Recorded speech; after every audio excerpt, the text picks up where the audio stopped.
আজকে দোল পূর্ণিমা।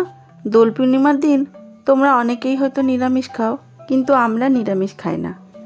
আর দোল পূর্ণিমা তো রঙের দিন, আনন্দের দিন, ভালো কিছু তো বানাতেই হবে।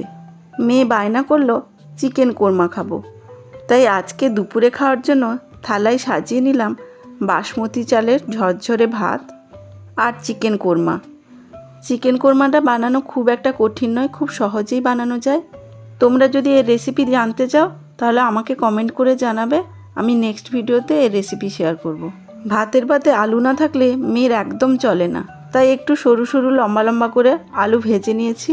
এর সাথে নিয়েছি গোল গোল করে কাটা পেঁয়াজ আর একটা কাঁচা লঙ্কা। কেমন লাগলো আজকের থালি কমেন্ট করে জানাবে। দোল পূর্ণিমার অনেক অনেক শুভেচ্ছা সকলকে। সবার জীবন আনন্দে ভরে উঠুক। আজকের মতো টাটা, আবার ফিরে আসবো নতুন একটা ভিডিও নিয়ে।